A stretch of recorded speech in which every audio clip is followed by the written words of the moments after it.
This is Beyond the Moon, a Ditch Witch podcast where we dig deep into news, job site stories, Ditch Witch culture, and all the other dirt that makes up the industry. Hey everybody, I'm Sean Hubbard, marketing dude for Ditch Witch. Welcome back to another episode of Beyond the Moon. We've got an awesome guest with us today, flew all the way in from Washington. That's right. Yeah, we've got Kyle Liebman here. He's the Director of Service for Ditch Witch West. Correct. Yep, and fun little fact, I don't know if you can, you probably can't see it because he's got sleeves on, but this man, I'm told, has a few tattoos. I have a couple, yeah. Yeah, do you know how many tattoos you have? I have no idea. No idea? No idea. Where are they? Are we just Arms and legs. Arms and legs? Arms and legs. Nothing on the core? Nope. So I've got one tattoo that I got, I don't know, back in 2007 or 8, and it's right here on my upper thigh is the one that I have. The one. I've just got one. So you've got me beating that category. So when did that all that start? Where did that come about? So my mom told me I could never get a tattoo. Oh yeah, right. My mom told me I could never get it. I was raised military. Okay. My mom told me I could never get a tattoo. When I turned 18, I joined the military. I joined the Air Force. Okay. And the first thing I did was I got an American flag with an eagle on it. Nice. On my arm. That's what you do. Just to make my mom mad. Did it work? It worked. Yeah. Yeah. She pretended like I didn't have it for years. Yeah. Yeah. And then things changed, obviously. There you go. So it started at 18 and then just kept going from there. On? Yep. So you, no idea how many? No idea. 20? 50? Yeah. Yeah, probably. Anywhere around there? Yeah. That's crazy. Tattoos over tattoos over tattoos. Yeah. Yeah. No, that's cool. So you're in Oklahoma. We're sitting in Tulsa, Oklahoma right now. And you will be at the Ditch Witch factory tomorrow. That is correct. Right? So how often do you come to Perry, Oklahoma? How often are you in Oklahoma? What are these trips like for you? Annual conferences every year, obviously. Okay. But I've been on the service manager task force for a few years. And so last time we met with the task force, it's every quarter that we meet. I committed to come to the factory to do it. And so that's kind of like what I'm going to follow through with. So every quarter I'll be back to the factory and sit on the task force committee. How much different is Perry, Oklahoma than where you live? Extremely different. Yeah. Yeah. I think I can see Washington from here when I look out the window from up here. Yeah. You know, there's not many mountains in between. Yeah. No mountains, no trees. No mountains, no trees. Not too many big buildings. I mean, in Tulsa, we're in a decent sized building right now, but when you get out to Perry, Stillwater, where I live, 2 and 3 stories is about as big as we get. Yeah, it's a little slow out there. Yeah, a little different. Yeah. So let's talk about your responsibilities with Ditch Witch West. When did you start with the company? What role did you start in? Just kind of, how'd you get your start with Ditch Witch? I started in 98, so 25 to almost 26 years ago. Okay. And I started off as a technician in the shop. And I worked as a technician for a while, and I did field service for a while. And throughout that process, I started into the shop lead position, I guess you would say. Okay. And I just kind of organized the shop load for the day, and I worked with the mechanics and stuff like that. Okay, so what does a tech do? Does that mean that you're the hands-on guy if a piece of equipment comes in that's not functioning properly? You're the fix-it guy? Yeah, correct. Okay. Correct. As a mechanic, that's where I started. That's where I come from. So how is that still common? Do people bring equipment to Ditch Witch, or do you guys Ditch Witch West, or do you guys go out and service stuff in the field, or just kind of give me how does it work out? I've got a lot of field service guys. Okay. And with the drills on the jobs these days, you can't always just unscrew from your pipe, especially if your drill's broke down, and bring it into the shop. So we got to send guys out in the field. So we do a lot of field service, but we have a lot of in-store service too, Okay. A lot of guys bring their stuff in, yes. Yep. So you're now the Director of Service for Ditch Witch West. That is correct. What does that mean? Ditch Witch West is a massive Ditch Witch dealership. Yes. 13 stores. 13 stores. Yeah. And where are those all located? Obviously in the West. Yes, obviously in the West. So we have Alaska, Hawaii, Washington, Oregon, California, Arizona, and Nevada, pretty much. Yeah. So do you visit all those places? I do. You do? Yeah. I stopped by all the dealerships. So as a director of service, right, I'm the title director of service. So I oversee the service operations for all the dealerships. Okay. Yeah. I work with the sales teams and the parts teams. Yeah. Yeah. How difficult is that with 13 locations and I don't know what you just rattled off 6, 7, 8, 9 states? I don't know how many you just rattled off, right. but how is it like? Do you feel like a puppet master, or how does that all come together? I'll just say this: I have a good team of people that I work with. Yeah, Yeah, it requires a lot. Yeah. right? So do you have multiple people at each location that, Yes. that kind of report up to you, and you got your Yes. finger on, got a pulse on what's going on? Absolutely correct. And one of my biggest focuses is customer relations, right? So Okay. I communicate with our customers, work with them on what they need to do with their machines, and I work with the technicians and the service people and the parts people to make that happen. And I work with the sales teams for that too. I see. And you get to go to Alaska. And I get to go to Alaska. Yeah. How's that? Yay.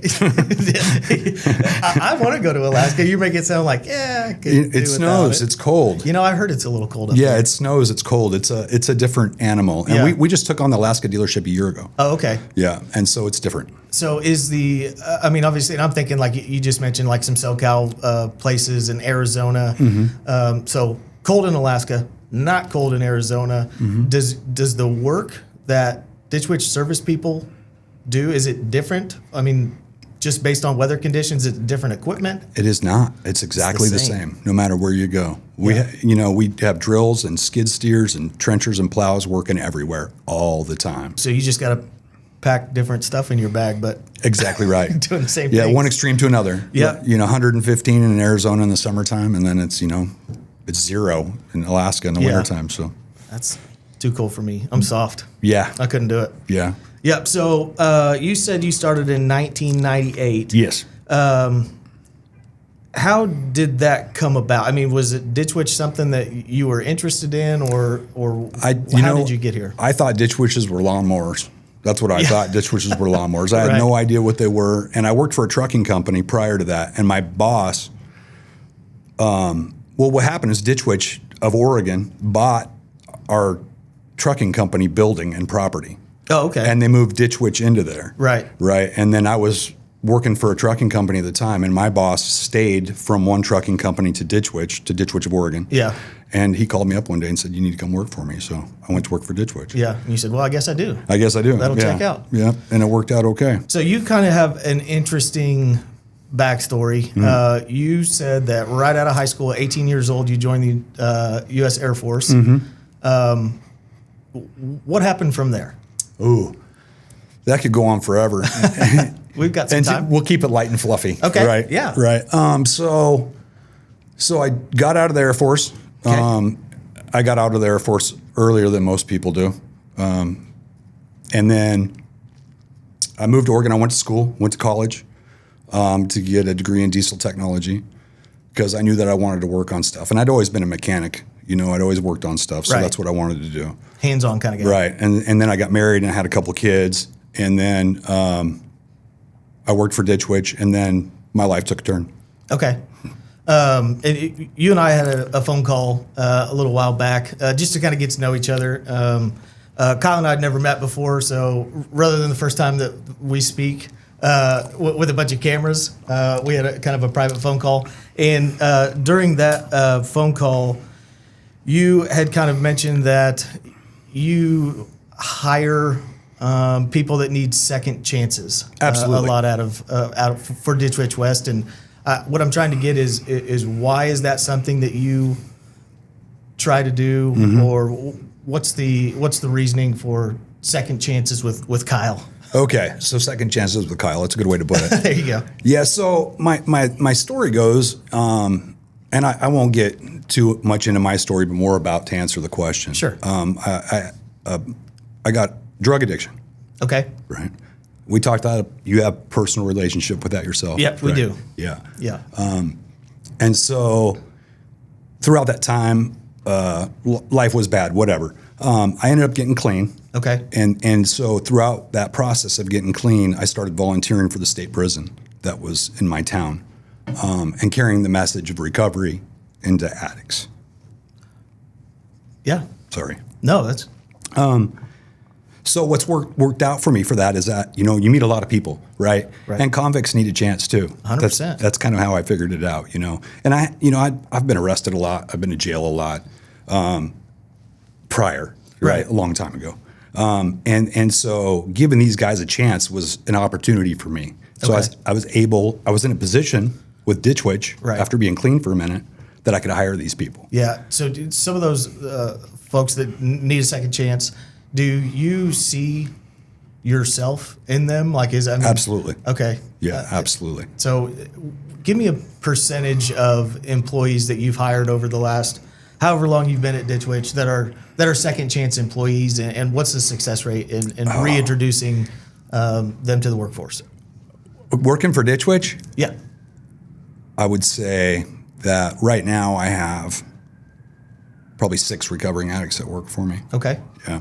And over the time, I've probably had 10 or 12 that I've hired, and they're all ideal employees. They absolutely have turned their life around and made a difference. Yeah. Right. And they just needed somebody To give them a maybe chance. give them a chance. Yep. Yep. Yep. And I'm all about second chances. Yeah. You know, I got one. Yeah. So Yeah, I and I was try gonna, to pass that on. I was going to ask you about that too on the phone call that we had. You mentioned Steve Jurgens. Who is that? He's our general manager. Okay. Or actually, he's our executive vice president of Ditch Witch West. Okay. That's his title. That's official title. Yeah. Yeah. Yeah, and he was general manager for a long time. And so when I got hired, I worked for Ditch Witch for a few years, got in a lot of trouble, went to jail for a while. And when I got out and got clean, he gave me my job back. Okay. Right. He saw something in me that I didn't see. Right. You know, for sure. And he gave me an opportunity. And so I didn't want to let him down. Yeah. Yeah. So you feel that you have I don't want to call it a special connection, but do you feel like you owe Steve something? Does he- Absolutely. Okay. Absolutely. He gave me a chance. Yeah. You know, and he's done that for a lot of people. Right. Yeah, he's just a good guy. He's a really good guy to work for. Yeah. Shout out Steve. Yeah, shout out Steve. Steve Jurgens. Thanks, buddy. That's right. Yeah. That's big time. Great man. Yeah. So how long have you, and I don't know if you want to go down this path or not, so we don't have to, but how long have you been clean and I've been clean for 21 years. 21 years. 21 years clean. That's awesome. Yeah, 21 years clean. Yeah. And I've been in recovery that whole time, and I do service work and help other recovering addicts that entire time, and I still do it today. Okay. Was there a certain event or anything in your life that made you go, man, Kyle, you got to figure it out. We're going down a bad path here, buddy. Like, was there something that stands out to you that was like maybe just a wake up call? Yeah, and I've had a few of those throughout my life, Right. but this one was pretty. In February 18th of 2003, I got shot in a home invasion. So you remember that date? Clearly. Yeah. Yeah, clearly. So point blank, 9mm, and it hurt. Yeah. Yeah, and I was living a really bad life. I was doing some really bad things, and Right. I wasn't doing anything right. Yeah. And I was on hiatus from Ditch Witch, of course, and so it really made me contemplate my choices, my life choices. Yeah. Right. And once again, given that opportunity, I was actually sentenced to prison, but I got offered a drug court program, Okay. and I took that path instead, and that's what led me back to Ditch Witch. Yeah. So you said February 18th, 2003. You've been sober for a little over 21 years now.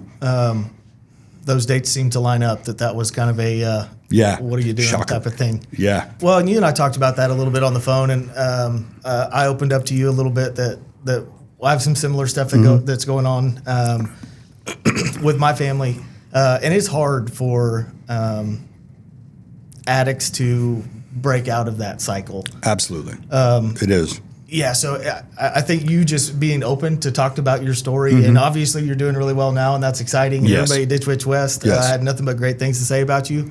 So I'm just so happy that you are willing to talk about it, because it means a lot to me. Yes. I know it means a lot to a lot of people that are not just suffering with addiction, but their families and close ones, and it's just it's an ugly part of life that we all have to deal with. And Yes, it is. Yeah. It's terrible. It's terrible. The world is a harsh place out there, man. Yeah. It really is. So when you're hiring folks in recovery or that have been convicted of some type of crime, do you have a program in place to try to find people like that, or do you have a reputation now that people are like, I know a guy that can help you out? Like, how does that happen? You know, in the recovery community, as big as the recovery community is, it's actually a small place, right? So people here, there's a lot of misconceptions that go on. It's like, Mike, we don't ask if you've ever been convicted of a felony. Right. That conversation happens at one point, but these days we're not even really allowed to ask. Right? Because the way the world is. But yeah, it's word of mouth, pretty much for the most part. And Okay. our recovery community is huge. People talk. people know what's going on. Yeah. Yeah. Give people a second chance. It's always worth it. A lot of those folks do that. That's what they need. They need somebody to reach out and give them that second chance. Absolutely. And it holds everybody accountable. Yeah. So it's like we have all these guys in recovery that work in my shop. I have technicians, I have service writers, I have now my new product support manager, Jesse, he's in recovery. The people in the office. I mean, we have just this whole line of people that are all in recovery. So we hold each other accountable. Right. Right? Because we know if something's going on. Yeah. You know the signs. Yeah, like, absolutely. What's actually happening Wait here? a second. What's going on here, right? So we can watch each other. Yeah. No, that's awesome. Yeah, it's a family thing. I did want to circle back to your responsibilities, and you're traveling up and down the West Coast, and now you're in Oklahoma. Is there a particular area in which you like to work? I mean, you made a funny face when I said, "Oh, you get to go to Alaska." Yeah.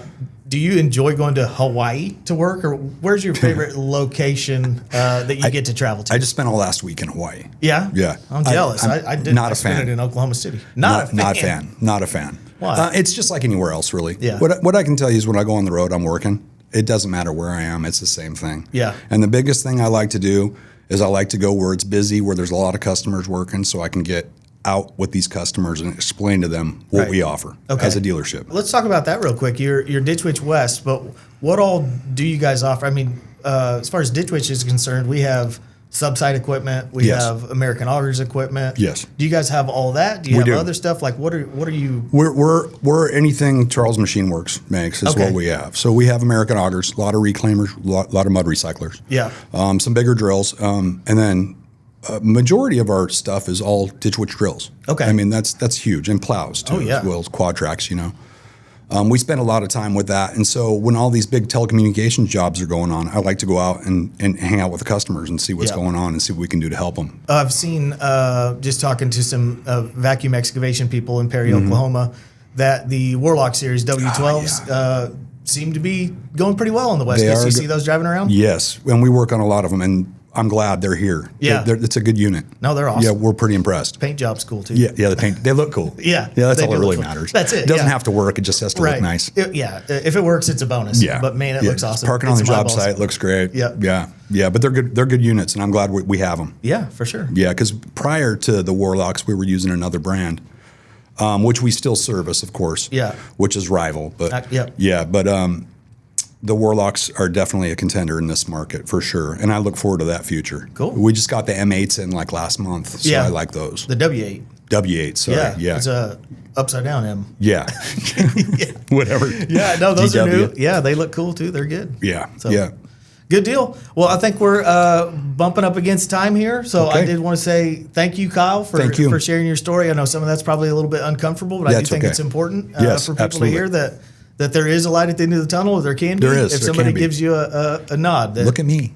Look at you. That's awesome. All right, everybody. Well, that's going to be a wrap for this week, and we will catch you next time. Thank you. Thank you. See you. Well, that's it for this week's episode of Beyond the Moon. Be sure to subscribe to this podcast on your favorite platform and follow us on social media @DitchWitch.